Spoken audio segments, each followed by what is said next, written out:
নবীক্ষণ যন্ত্রের তাহলে এটা কি দিলাম নবীক্ষণ যন্ত্র নিলাম এটা নবীক্ষণ দুর্বৃত্ত হ্যাঁ স্যার নবীক্ষণ যন্ত্র এবার নবীক্ষণ যন্ত্রে এটা লেন্স এই লেন্সের অক্ষ বললাম এটা অক্ষ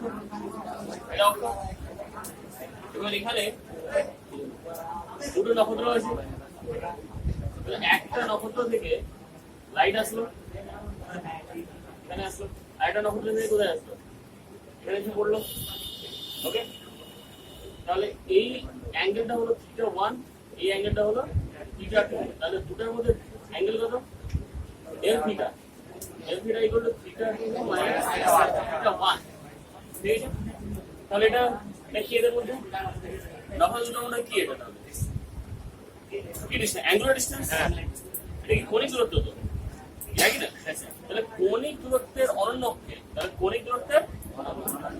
অনন্যকে বলা হয় কি রিজলভিং পাওয়ার বা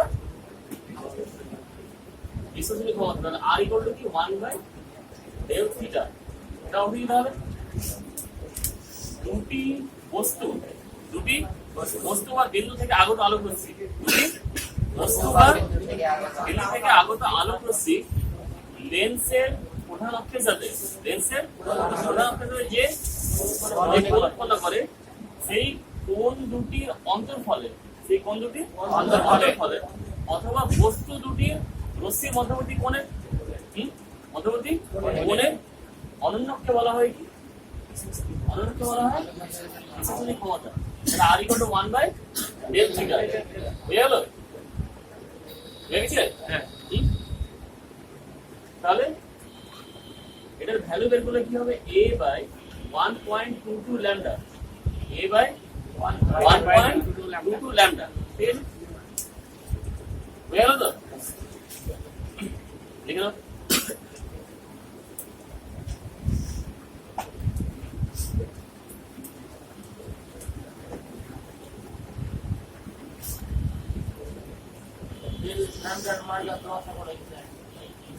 এটা দেওয়া থাকবে না হলে এটা কি অভিলক্ষ নিয়েছি লেন্সটা কি অভিলক্ষ আর অভিনেত্র যে লেন্সটা চোখের কাছে থাকে সেটাকে বলা অভিনেত্র যেটা বস্তুর কাছে থাকে সেটাকে বলা অভিলক্ষ হ্যাঁ কি না তাহলে অভিলক্ষের ব্যাস মানে এইটুকু ব্যাসটা এই ব্যাসটা কি হবে a তাহলে অভিলক্ষের ব্যাস কি হবে a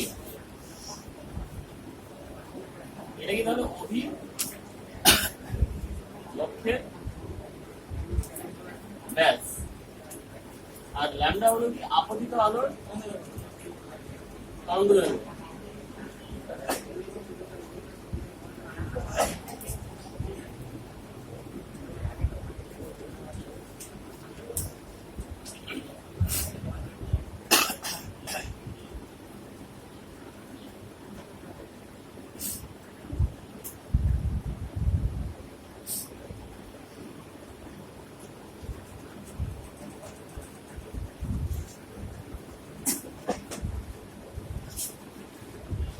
হয়ে গেছে তো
হলো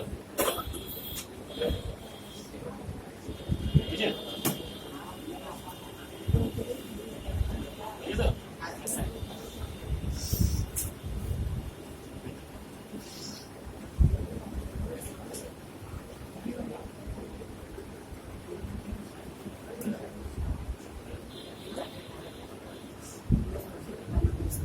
সমবর্তন।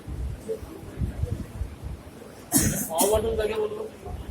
সমবর্তন হলো ধরো না একটা লাইট, একটা আলোক বিন্দু আছে, তাহলে আলোক বিন্দু কত ভাবে কম্পিত হতে পারে? কত ভাবে কম্পিত হতে পারে? কভাবে? তিন ভাবে। এভাবে হতে পারে, এভাবে হতে পারে, এভাবে হতে পারে, এভাবে হতে পারে, কতভাবে হতে পারে? অসংখ্য ভাবে হতে পারে, হ্যাঁ কি না?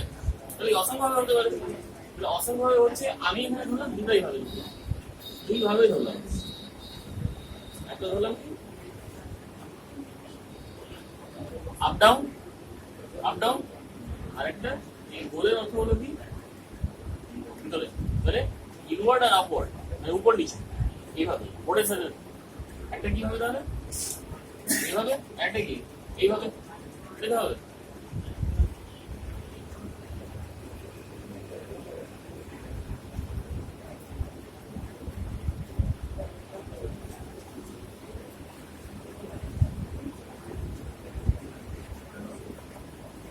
এখানে কি দিলাম? পুরা মেলিন গ্লাস দিলাম।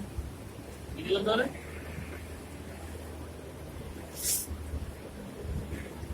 পুরা মেলিন গ্লাস। কি দিলাম? পুরা মেলিন গ্লাস। ঠিক আছে, তাহলে পুরা মেলিন গ্লাসের মধ্যে দিয়ে এটা এই আলোটা যেমন গেল,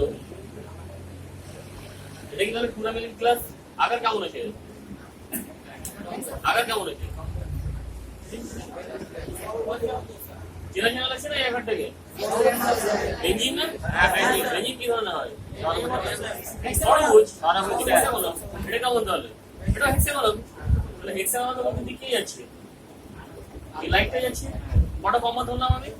দুটা কম্পন। একটা কি আপ ডাউন, একটা কি ইনওয়ার্ড আর আপওয়ার্ড দ্য বোর্ড। বোর্ডের সাথে কম্পন হবে। ঠিক আছে, তাহলে এখানে এটা হলো কি অক্ষর, প্রোগ্রামিং ক্লাসের অক্ষর। অক্ষের সাথে কোন কম্পনটা লম্ব রয়েছে?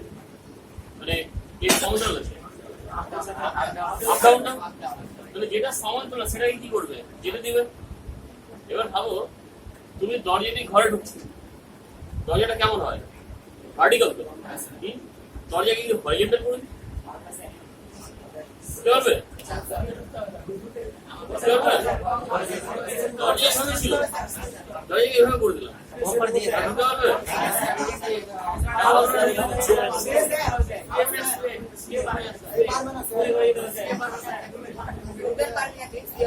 কেন পারবে না বলো? কারণ তোমার সাথে কি লম্ব হয়ে গেল, লম্ব হয়ে গেল তোমার সাথে। তো তোমার কি হলো? আপার পাটা লোয়ার পাটা কেটে যাচ্ছে, মানে হ্যাঁ কি না? সেরকম এর সাথে তো হবে। তাহলে এদিকে এই তরঙ্গটার এর সাথে সমান্তরাল আছে না?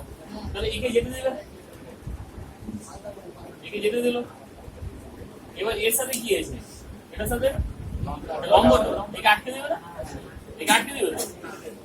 তাহলে কম্পনকে কি করলাম? এখানে কটা কম্পন ছিল? দুটো।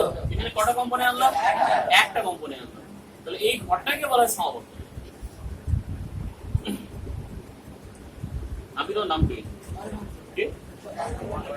বলরাম। এবার ধরে নাও বলরাম কোন একটা বিয়ে বাড়িতে গেছে, ডান্স করছে। ঠিক আছে, বলরাম ডান্স করছে। ঠিক আছে, ডান্স করো তো?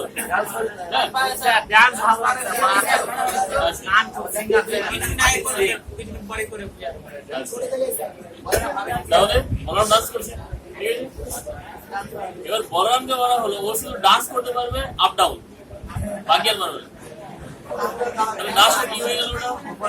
ওটা লাফানো হয়ে গেল না? কি লাফানো হয়ে গেল? তো ডান্সটা কি হয়ে গেল? লাফানো হয়ে গেল বলরাম, ঠিক না? তবে ঠিক একই ভাবে এখানে এই আলোক বিন্দু কি করছিল? অনেকদিকে ডান্স করছিল। এই ডান্সটা কি করলাম? একদিকে করে দিলাম। এবার ডান্স করার অর্থ মানে কি? কম্পিত হওয়া, ঠিক না? তাহলে কোন আলোক বিন্দু যদি কম্পিত হতে থাকে তাহলে তার কম্পনকে একটা রেখা বরাবর, তার কম্পনকে একটা রেখা বরাবর বা একটা তল বরাবর যদি সীমাবদ্ধ করে দিই তাহলে এই ঘটনাকে বলা হয় সমবর্তন, এবং এর ফলে সৃষ্ট আলোকে বলা হয় সমবর্তিত আলো। হয়ে গেল? কি বলো তাহলে, বলো তাহলে কি বলবে, বলো কি বলবে? আরো কোন আলোক বিন্দু বা আলোক তরঙ্গের কোন আলোক বিন্দু বা আলোক তরঙ্গের কম্পনকে একটি নির্দিষ্ট সরলরেখা বা একটি নির্দিষ্ট তলে আবদ্ধ করাকেই বলা হয়, এটি তলে আবদ্ধ করাকেই বলা হয় কি সমবর্তন। ঠিক আছে, তাহলে এখানে কি আছে, একটা তলে বিন্দু নেই, এখানে অনেকগুলো আছে, অনেকগুলো আছে। তাহলে এখানে যেটা এই অক্ষের সাথে সমান্তরাল তাকে যেতে দেবে। এবার এর সাথে লম্ব ভাবে যদি রেখে দিই, আরেকটা টোরামেলিং ক্লাস রেখে দিই, এবার কি হবে, এবার ছোটর দিকে কটা দেখতে পাবে, একটাও দেখতে পাবে, ছোট দিকে লাইটই দেখতে পাবে না, অন্ধকার দেখতে পাবে। এবার এখানে বলরাম আছে, বলরাম কি দেখতে পাবে, লাইট দেখতে পাবে। কেন হলো এমন ঘটনা? তাহলে এর থেকে কি বোঝা গেল,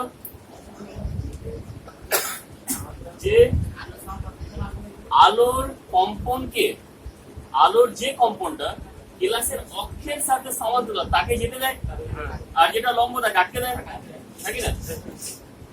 এই ঘটনা শুধুমাত্র কার ক্ষেত্রে ঘটে, শুধুমাত্র তির্যক তরঙ্গের ক্ষেত্রে ঘটে। তাহলে এর থেকে প্রমাণিত হলো আলো কি তির্যক তরঙ্গ, নাকি না? এটা তাহলে কি প্রমাণ হলো, আলো কি তির্যক তরঙ্গ। ক্লিয়ার তো? এখানে ধরে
চিন্তা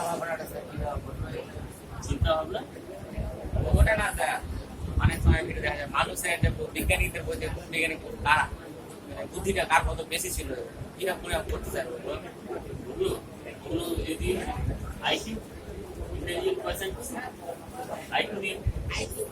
দেখলাম স্যার লিওনের ফ্যামিলিকে দেখা যায় 1 নম্বরে দেখাচ্ছে, আইনস্টাইন দেখি 9 নম্বরে দেখাচ্ছে। আরো কিছু দেখছি, আরো কিছু যদি দেখুন দাবা খেলা যারা এক্সপার্ট হয় বলে 175 আইনস্টাইন থেকে আরো ভালো ভালো আইকিউ লোক আছে, আরো ভালো ভালো আর্গুমেন্টস আইকিউ বেশি ছিল, এই পাইথাগোরাসের বেশি ছিল। আইনস্টাইনের বলা হয় 150 থেকে 175 এর মধ্যে।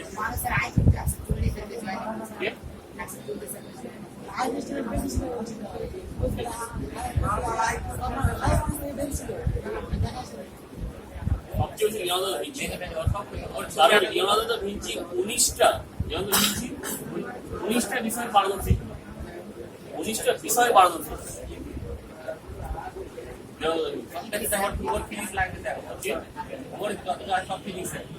ফিজিক্স না বায়োলজি এটা পড়ছো, এই মাসলস কিভাবে কাজ করে ওটা সুনিকে ড্র করেছিল ফার্স্টে লিওনার্দো দা ভিঞ্চি। আর ওর আর্ট গুলো সেরকম কোনো বিজ্ঞানীরা পড়তে পারছে না, এর মধ্যে তো ভিঞ্চি লাস্ট আর্ট যেটা বিক্রি হলো, মোনালিসা না, আরেকটা মেবি আরেকটা পেজ হলো, জিসাস ক্রাইস্টের পেজ বিক্রি হলো কত জানো? মাত্র 400 বিলিয়ন ডলার। ওরা নিয়েছে সৌদি আরবের বাচ্চা নিয়ে, মাত্র 400 মিলিয়ন ডলার নাকি?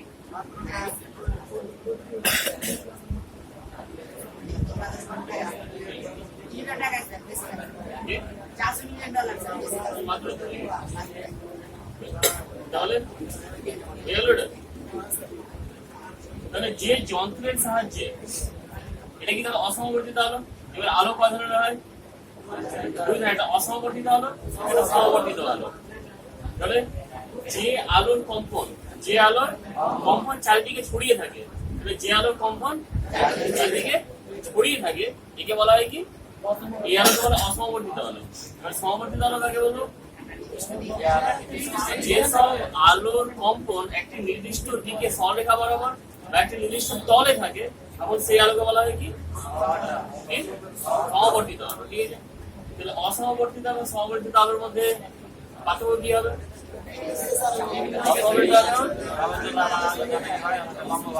কম্পন চারদিকে ছড়িয়ে থাকে, সমবর্তিত আলো কম্পন একটা নির্দিষ্ট সরেখা বা একটা নির্দিষ্ট তলে আবদ্ধ থাকে।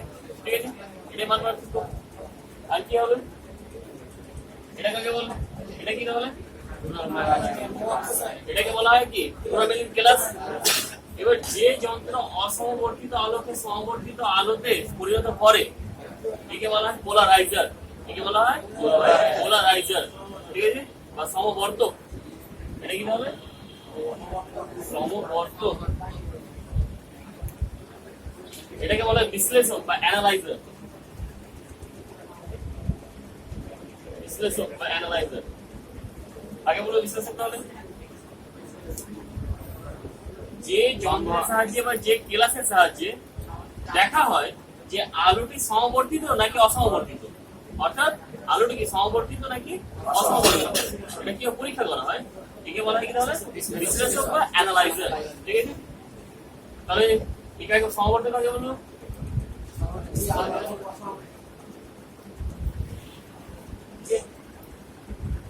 আমি নাম করি মাকদুম না, বলো সমবর্তক কাকে বলে? তোমার মোর ক্লাসে নেই কি হয়েছে? কিছু হয়েছে? ফ্যামিলি প্রবলেম, তাহলে অসুস্থ বুঝতে পেরেছি? বুঝতে পারবে? বলো, ভুল বলো না, বলো না, ভুলই বলো, বলো।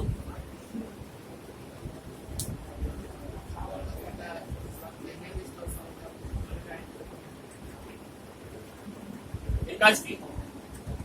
অসমবর্তিত আলোকে সমবর্তিত করা। তাহলে যে যন্ত্র করে তাকে সমবর্তন করবো না? বুঝলো কি নাকি না? তাহলে যে যন্ত্র বা কেলাস, যে যন্ত্র বা কেলাস অসমবর্তিত আলোকে সমবর্তিত আলোকে কি করে?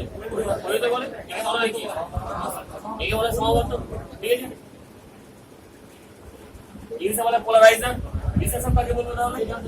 যে যন্ত্রের সাহায্যে করা হয় যে আলোর উপস্থিতি সমবর্তিত নাকি অসমবর্তিত, একে বলা হয় কি তাহলে? বিশ্লেষক বা অ্যানালাইজার। ঠিক আছে, আগে হয়েছে তো?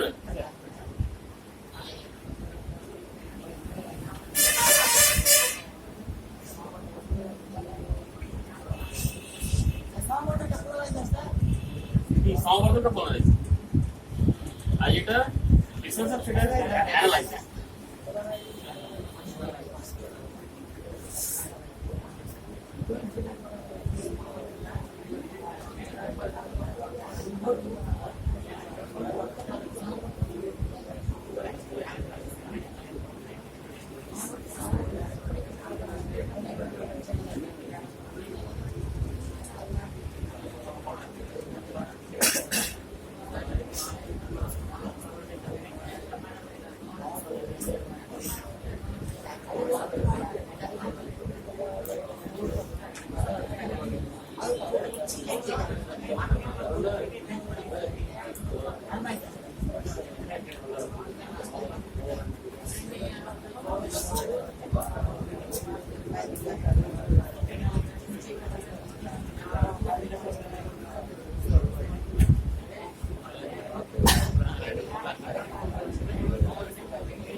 বুঝে এটা সমবর্তিত নাকি অসমবর্তিত হবে এটা অসমবর্তিত আর এটা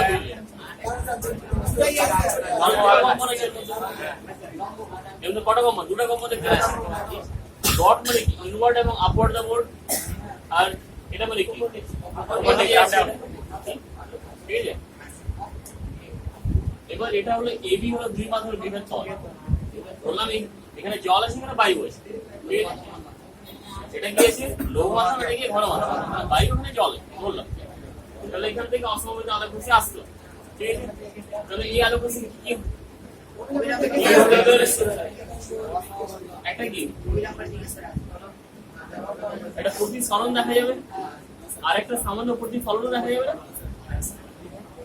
প্রতিফলন তো দেখা যাবে তাহলে পিও ও কিউ পথে কি দেখা গেল প্রতিফলন আর ও আর পথে কি দেখা গেল প্রতিফলন ঠিক আছে এবার এখানে যদি প্রতিফলিত রশ্মি যদি সম্পূর্ণরূপে সমবর্তিত হয়ে যায় কি হয়ে যায় সম্পূর্ণরূপে সমবর্তিত আর প্রতিফলিত রশ্মি কি হয় আংশিক সমবর্তিত কি হবে আংশিক সমবর্তিত তখন যে কোণে আবর্তিত হয়েছে এটা এই কোণটা এটাকে বলে সমবর্তন কোণ আইপিটা কি সমবর্তন কোণ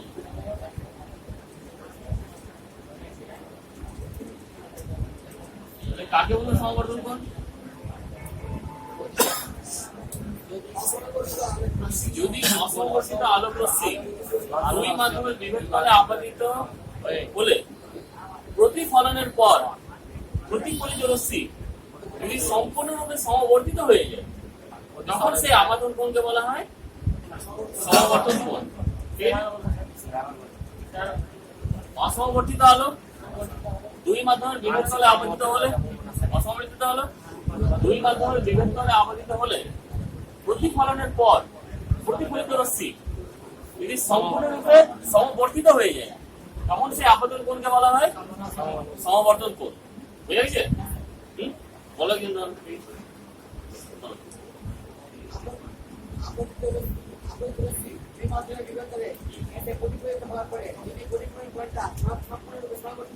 তাহলে ওই আপতন কোণকে বলা হয় কি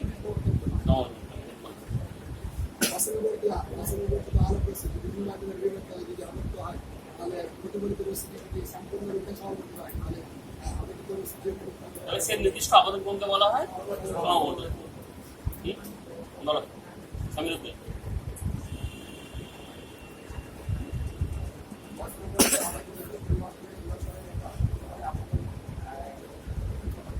প্রতিফলনের পর সমবর্তিত হয়ে যায় তখন সে নির্দিষ্ট আপাতন কোণকে বলা হয় সমবর্তন কোণ ঠিক বুঝাইছে তো বুঝাইছে কিছু নেই তাহলে এটা যদি আইপি হয় এটা কি ধরনের কেন কারণ আপাতন কোণ আর সমান এটাও আইপি পি ফর পলারাইজেশন ওটাই না এটা পি দিচ্ছে ঠিক আছে প্রতিষ্ঠিত কোণ কোনটা তাহলে এটা তো আর এটা আর তো বিজ্ঞানী ব্রুস্টার কি বললেন এই অ্যাঙ্গেলটা 90 বিজ্ঞানী ব্রুস্টার বললেন এই অ্যাঙ্গেলটা 90 কাদের মধ্যে অ্যাঙ্গেল 90 দাঁড়াবে প্রতিফলিত এবং প্রতিফলিত রশ্মির মধ্যবর্তী কোণ 90 যদি আপাতন কোণটা সমবর্তন কোণ যদি আপাতন কোণটা সমবর্তন কোণ আদারওয়াইজ ঠিক আছে না সব ক্ষেত্রে না বুঝছো ফিজিক্স মানে কি যেটা সুবিধা সেটা নিয়ে নেবে যেটা অসুবিধা সেটাকে ছেড়ে দেবে এটা তো ফিজিক্সের কাজ হ্যাঁ যেমন এতে এখন স্পিনে পড়লো না electron spin D plus minus half তো ক্যালকুলেশনে প্লাস হাফ কোথাও কি হচ্ছিল বেড়ে যাচ্ছিল কোথাও হাফ কি কমে যাচ্ছিল সেটা নিয়ে চলে আসলো স্পিন এই তো করে কি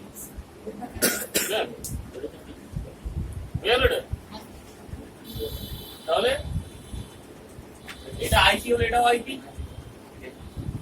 যদি সমবর্তন কোণে আলোক রশ্মি আপতিত হয় তাহলে প্রতিফলিত রশ্মি এবং প্রতিসৃত রশ্মির মধ্যবর্তী কোণ হবে কত 90 রাইট এখানে সম করে থাকবে ঠিক আছে প্রতিসরণ কোণ যদি r হয় তাহলে কি লেখা যায় দেখি তাহলে স্নেলের সূত্র অনুযায়ী কি লেখা যায়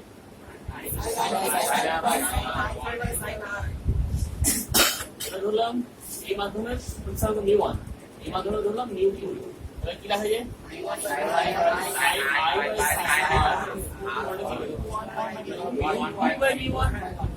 যে মাধ্যমে ঢুকবে সেটা আগে যে মাধ্যম থেকে ঢুকবে সে নিচে হ্যাঁ কি না এটা তো নিয়ম এটা কি লেখা যায় 1 μ2 না এই 1 μ2 তো প্রথম মাধ্যমের সাপেক্ষে দ্বিতীয় মাধ্যমের প্রতিসরণ লেখা যাবে ওটা হ্যাঁ কি না এবার বুস্টার বললেন যে আমাকে 8টা ভালো লাগছে না দেখতে আজকে সরাবো দেখি তাহলে কি করবো আইটা কি আইপি কি এবার কি হলো কার সূত্র এটা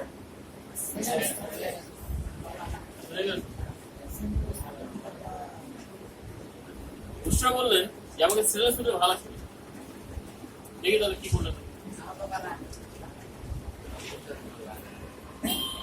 चित्र से क्या है IP plus 90 plus R equal to 180 है যাই এটা সলভ দেখা তো তাহলে সলভ দেখা কোন কত 360 হয় নাকি 180 হয় চলো 180 তাহলে কি IP plus 90 plus R is equal to 180 তো তাহলে R equal to কি R equals to 90 minus IP এটা এক নম্বর ইকুয়েশন তাহলে এক নম্বর ইকুয়েশনে R এর মান যদি বসাই তাহলে কি পাবো এক নম্বর থেকে sin IP by sin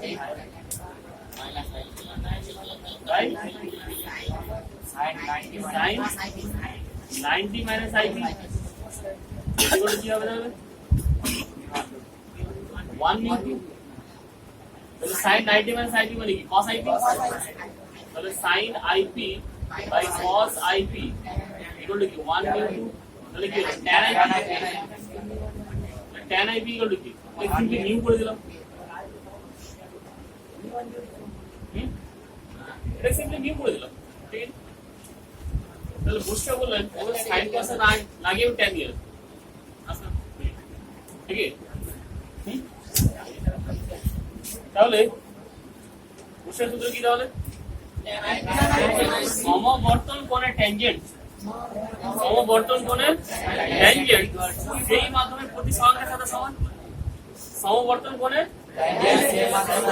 tangent সেই মাধ্যমে প্রতিসরণের সাথে সমান এটা তো বললেন বলো আচ্ছা যদি দেয় বুস্ট কার সূত্র এটা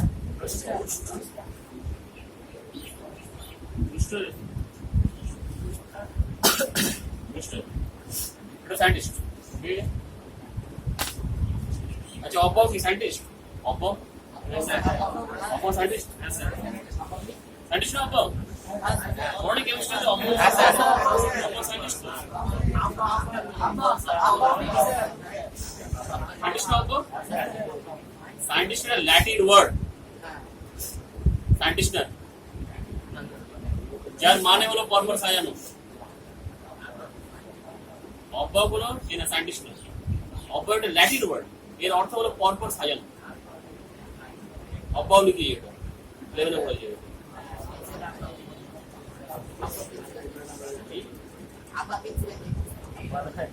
প্রিন্সিপালটা কি একটা বলতে হবে sir principal answer principal principal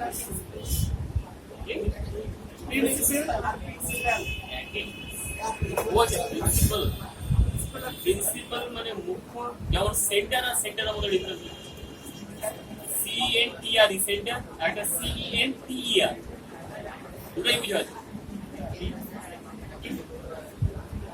দুটা মানে কেন্দ্র একটা হলো এই হিসাবে মানে কি বলে থিওরিটিক হিসাবে যেমন বৃত্তের কেন্দ্র ওটা CENTRE সেন্টার এবার হচ্ছে কি তুমি একটা এই আছে উপস্বাস্থ্য কেন্দ্র হসপিটাল সেন্টারে ওটা CENTER ঠিক সেরকম ব্যাপার। যেমন কলেজের কি হবে, প্রিন্সিপাল PAL হবে, PAL প্রিন্সিপাল। আর যেটা মুখ্য প্রধান্য জিনিস ওটা কি হবে, PLE, PLE।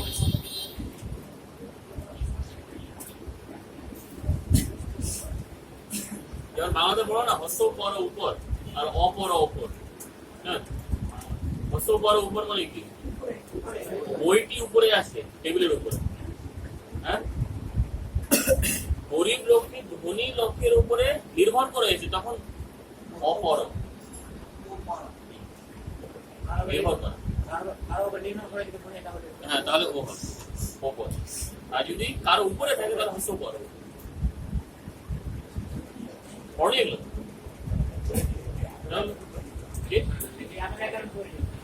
ডিটেলসে পড়তে হবে। পড়ছো কেন? সায়েন্স পড়ে যদি মাথায় কোশ্চেন না যায় তাহলে কি করলে? সায়েন্স মানে তো মাথায় কি কোশ্চেন যাবে তাহলে?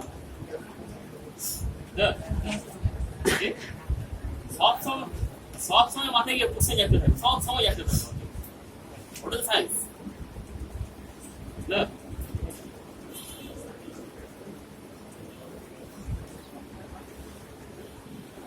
হলো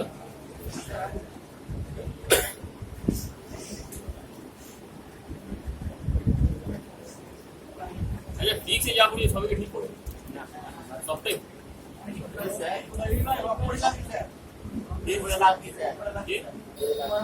তাও পড়তে হবে। তুমি যেটা পড়ছো তার উপরে যদি কোশ্চেন তুলতে না পারো তাহলে পড়ে লাভ।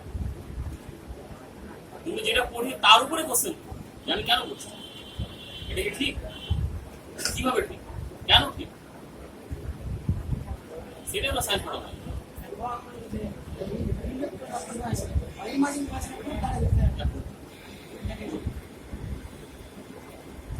এবার তাছাড়া আরো অনেক কিছু আছে, এটা আমার খুব হয়নি, অনেক কিছু খুব হয়নি।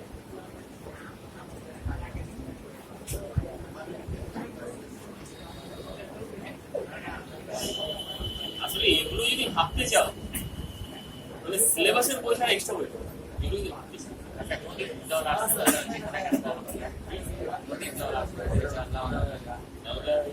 অনেক কোশ্চেন হয়ে যাবে,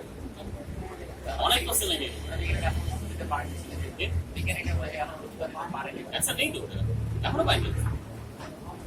যেমন এর নাম শুনে মহানার নাম শুনে, মহানা মহানা নদীর জল আর কি সমুদ্র জল মিশে এসে, তো ওখানে যদি তাহলে সমুদ্রের জল কি লবণাক্ত, নদীর জল কি মিষ্টি, তাহলে ওখানে কি হওয়া উচিত, ব্যাপন হওয়া উচিত।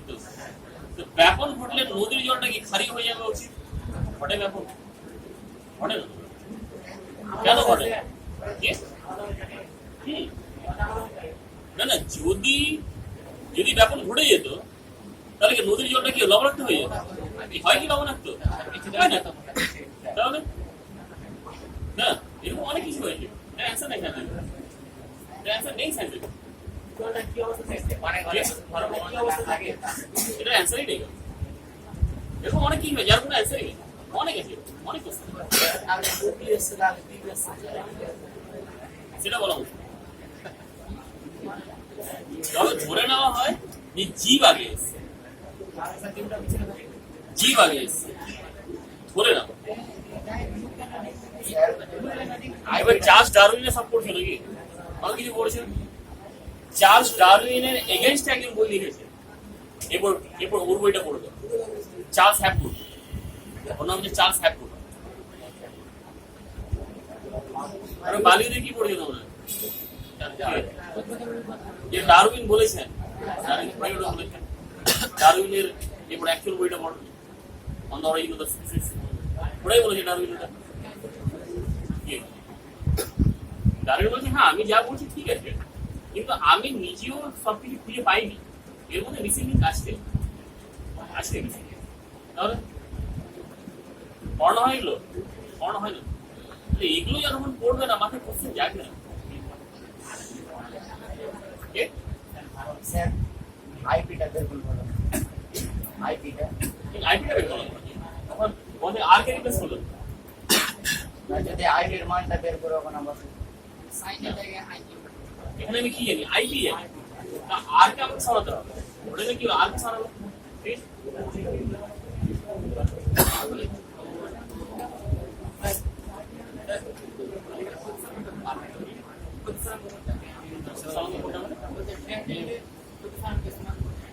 হ্যাঁ এটা নিউ যে মাধ্যমে ঢুকছে এর যে মাধ্যমে ঢুকছে ওর সাপেক্ষে যে মাধ্যমে ঢুকছে তার প্রতি সাপেক্ষ যে মাধ্যম থেকে ঢুকছে তার সাপেক্ষে ঠিক আছে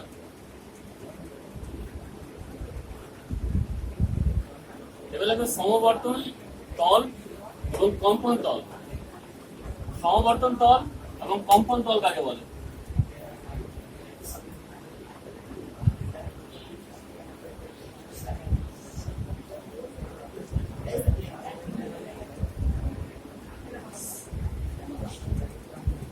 সমবর্তন তল এবং কম্পন তল কাকে বলে এদের মধ্যে কোন কত এদের মধ্যে কোন কত নাম দেখে বুঝতে পারছো কি সমবর্তিত আলোক রশ্মি যে তলে থাকে স্যার তাকে সমবর্তন তল বলে সমবর্তিত আলোক রশ্মি যে তলে কম্পিত হয় তাকে কম্পন তল বলে নাম দেখে বুঝতে পারছো কি বলতো কম্পন তল কাকে বলে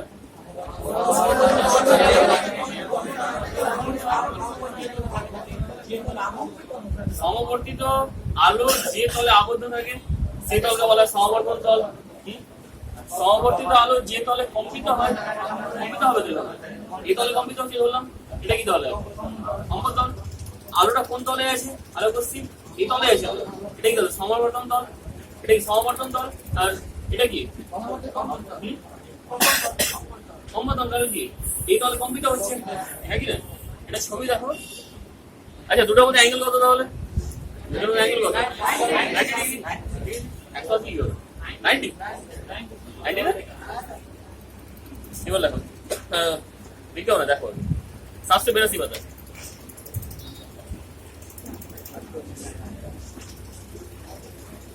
আরে ছবি আছে একটা ওখানে দেখো একটা কি আছে ব্লু কালারে কি আছে প্রোনামেলিন ক্লাস আছে না ব্লু কালারে ওখান থেকে আলোক রশ্মি আসলো তাহলে আলোক রশ্মি কোন তলে কম্পিত হচ্ছে এবিসিডি তলে এবিসিডি তলে না পিঙ্ক কালারের তলে তো ওটাতে কি হচ্ছে সীমাবদ্ধ হয়েছে ওটাতে সীমাবদ্ধ হয়েছে তো তাহলে ওটা কি সমবর্তন তল তাহলে এবিসিডিটা কি সমবর্তন তল কারণ আলোক রশ্মি সেই তলে সীমাবদ্ধ আছে এবার তার নিচে দেখো পিকিউআরএস গ্রিন তল একটা আছে না গ্রিন তল আছে না একটা ওই দলে কি কম্পিত হচ্ছে তো তাহলে পিকিউআরএস টা কি দল কম্পিত দল বা কম্পন দল ঠিক আছে দুটোর মধ্যে অ্যাঙ্গেল কত 90 ডিগ্রি ঠিক আছে এবার কম্পন তল এবং আলোক রশ্মির গতির অভিমুখ কম্পন তল এটা আলোক রশ্মির গতির অভিমুখ এদিকে অ্যাঙ্গেল কত দুটোর মধ্যে 0 ডিগ্রি 0 ডিগ্রি 0 তল এদিকে যাচ্ছে ওর সাথে কি এদিকে তলগুলো উল্টো দিকে আছে অ্যাঙ্গেল কত দুটোর মধ্যে 0 ডিগ্রি ঠিক আছে নেক্সট দেখো এলাকা সমবর্তিত আলো লেখা না বুঝে লেখালাম এগুলো দেখি সমবর্তিত আলো কাকে বলে অসমবর্তিত আলো কাকে বলে লিখেছি বললেন তখন বুঝে লেখানি না সমবর্তিত আলো এবং অসমবর্তিত আলো কাকে বলে সমবর্তিত আলো এবং অসমবর্তিত আলো কাকে বলে এদের মধ্যে পার্থক্য লেখা সমবর্তিত আলো এবং অসমবর্তিত আলো কাকে বলে এদের মধ্যে পার্থক্য লাগে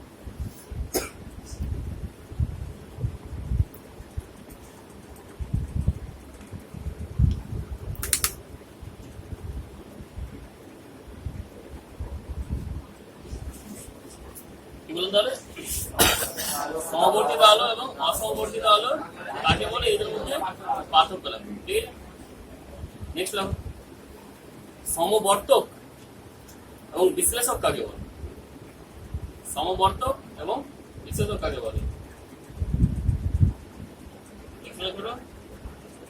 ঠিক ভালো না হ্যাঁ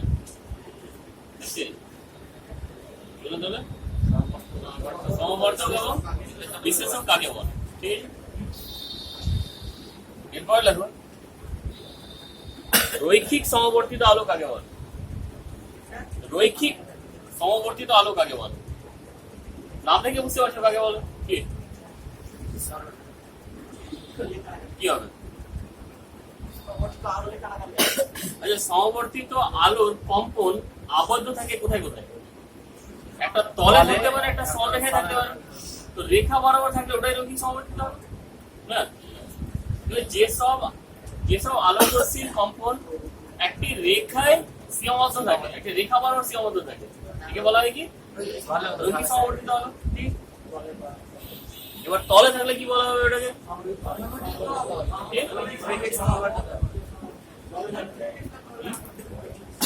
সমতলীয় সমবর্তিত আলো বা একতলীয় সমবর্তিত আলো। ঠিক হলো? এবার দেখো সমবর্তন কোণ কাকে বলে? রৈখিক সমবর্তিত। রৈখিক সমবর্তিত হলো যেসব সমবর্তিত আলোর কম্পন, যেসব সমবর্তিত আলোর কম্পন একটা রেখা বরাবর সীমাবদ্ধ থাকে, একটা রেখা বরাবর সীমাবদ্ধ থাকে, একে বলা হয় কি? রৈখিক সমবর্তিত আলো। ঠিক আছে,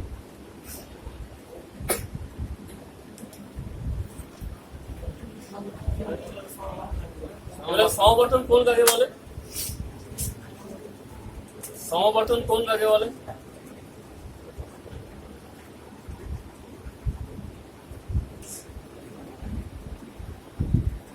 ব্রুস্টারের সূত্রটি লেখো ও বিবৃত করো।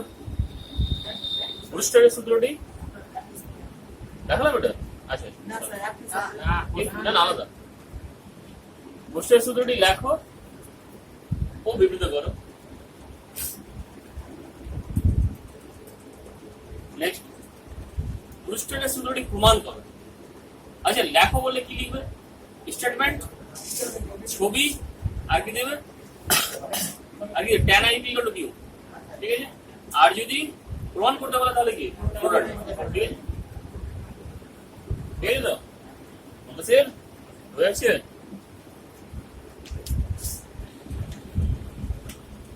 Yes ni? Devo আছে নি? না?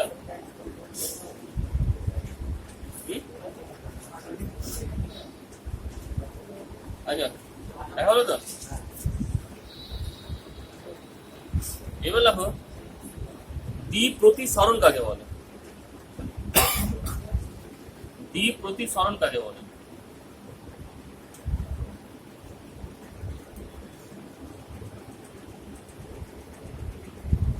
ওর সাথে লেখো দ্বিপ্রতিসারক কেলাস কাকে বলে?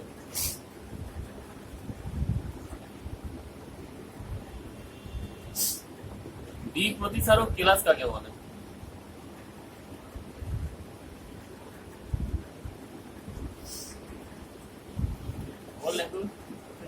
ও রশ্মি এবং ও রশ্মি এবং ই রশ্মি কাকে বলে? ও রশ্মি এবং ই রশ্মি কাকে বলে? মানে ওই দিকে রশ্মিকে ও বলে নাকি, আর এদিকে রশ্মিকে ই বলে না?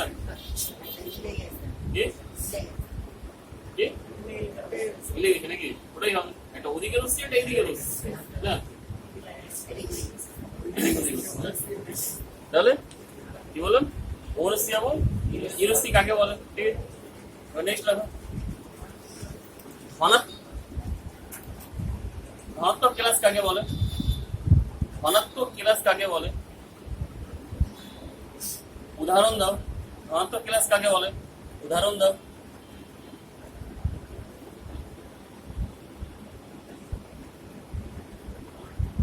ঋণাত্মক কেলাস কাকে বলে? উদাহরণ দাও।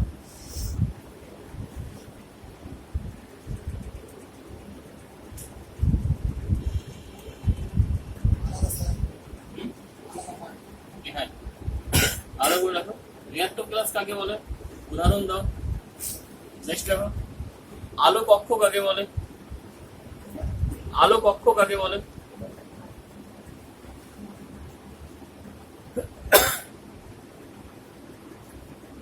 নেক্সট লেখো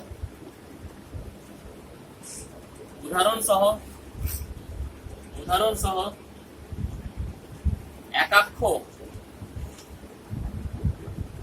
একাক্ষ ও দ্বি অক্ষ, একাক্ষ মানে এক অক্ষ আর কি, একাক্ষ ও দ্বি অক্ষ কেলাসের সংজ্ঞা দাও।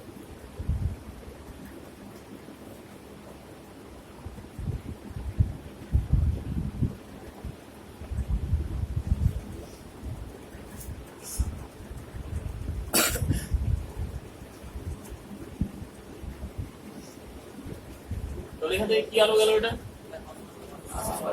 অসমবর্তিত আলো। তাহলে একে পার করা উচিত ছিল কাকে? ডটকে পার করা উচিত ছিল, এটা এর অক্ষের সাথে সমান্তরাল, একে পাওয়া উচিত ছিল, পাওয়া গেল। একে পাওয়া উচিত ছিল না, কারণ এটা এর সাথে কি লম্বভাবে ছিল, কিন্তু দেখা গেল এটাকেও পাওয়া গেছে।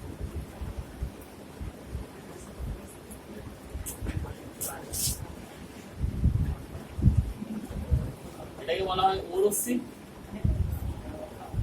আর এটাকে বলা হয় ই রশ্মি।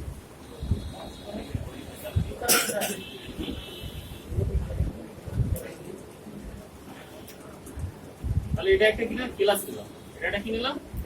কেলাস নিলাম, ঠিক আছে। তাহলে এই কেলাস থেকে পাওয়া উচিত ছিল কাকে?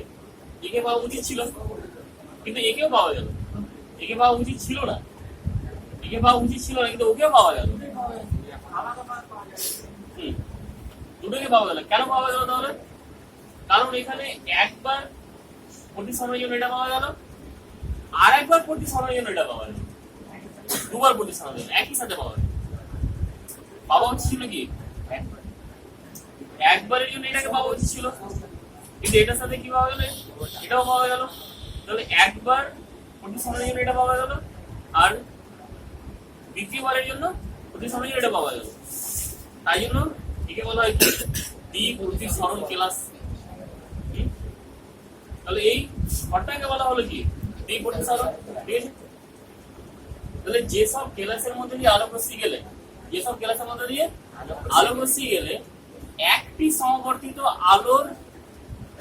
আলো ছাড়া আরেকটি সমবর্তিত আলো পাওয়া যায়, অর্থাৎ দুটি সমবর্তিত আলো একই সাথে পাওয়া যায়, দুটি সমবর্তিত আলো একই সাথে পাওয়া যায়, তখন সেই কেলাসকে বলা হয় দ্বি প্রতিসরণ কেলাস, এবং এই ঘটনাকে বলা হয় দ্বি প্রতিসরণ, ঠিক আছে। এর ফলে যে রশ্মিকে পাওয়া উচিত ছিল সেই রশ্মিকে বলা হলো ও রশ্মি, আর যে রশ্মিকে পাওয়া উচিত ছিল না কিন্তু তাও পাওয়া গেল একে বলা হলো ই রশ্মি। O for ordinary, E for extraordinary, ঠিক আছে। তাহলে কি হলো এখানে? একটা সাধারণ রশ্মি, একটা অসাধারণ রশ্মি, মানে যাকে পাওয়া উচিত ছিল পাওয়া গেল, একে বলা হলো কি ও রশ্মি, বা কি বলা হলো অর্ডিনারি রে। আর যাকে পাওয়া উচিত ছিল না তাকে পেয়ে গেলাম, এটাকে বলা হলো এক্সট্রা অর্ডিনারি রশ্মি, ঠিক আছে।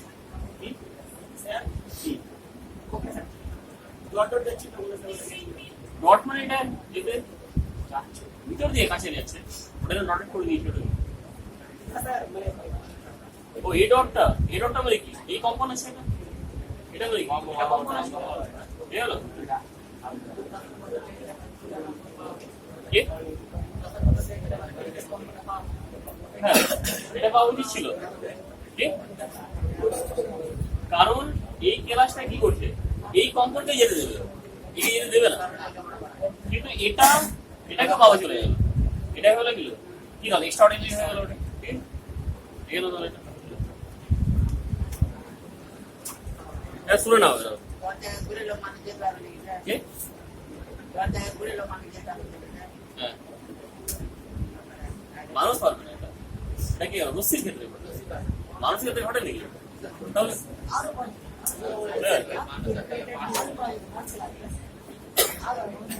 ছোটর সাথে ঘুরতে পারে না নাকি? ছোটর সাথে ঘুরতে পারে না, হ্যাঁ।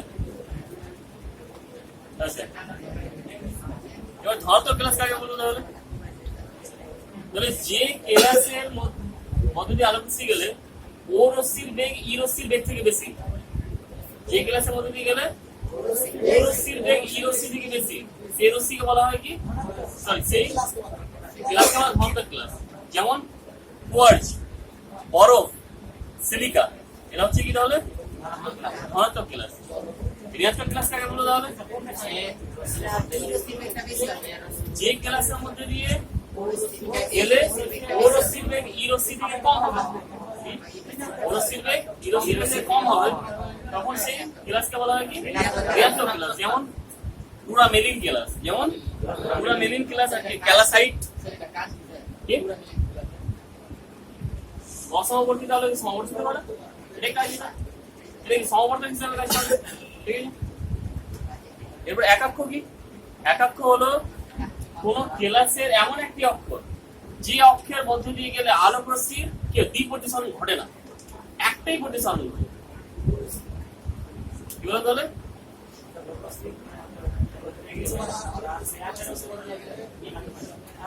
আলোক অক্ষ হলো এমন একটি অক্ষর, আলোক অক্ষ হলো ক্লাসের এমন একটি অক্ষর যার মধ্য দিয়ে আলোক রশ্মি গেলে তার একটাই প্রতিসরণ ঘটে, দুবার প্রতিসরণ ঘটে না, সেই অক্ষকে বলা হয় কি একাক্ষ বা আলোক অক্ষ। দুইবার ঘটলে দ্বিঅক্ষ হয়ে যাবে, একবার প্রতিসরণ ঘটলে একাক্ষ, দুবার ঘটলে দ্বিঅক্ষ, একবার ঘটলে ওটাকে বলে কি আলোক অক্ষ। ঠিক আছে, তাহলে একাক্ষ কার হয়? একাক্ষ হয় ক্যালাসাইট আর কোয়ার্টজ, দ্বিঅক্ষ কার হয়? অ্যারাগোনাইট বা কপার সালফেট। ঠিক আছে, এমন থাকতে হলো, ঠিক আছে। প্রায় শেষ হয়ে গেল, প্রবলেম সেট 1 করে আসবে সবটা, ঠিক আছে। শুধু এটা পোলারটা আচ্ছা, তোমাদের ইয়ে হয়েছে, ইলেকট্রোম্যাগনেটিক ওয়েভ হয়েছে, তড়িৎচুম্বকীয় তরঙ্গ হয়েছে, হ্যাঁ হয়ে গেছে। আর কি বাকি আছে?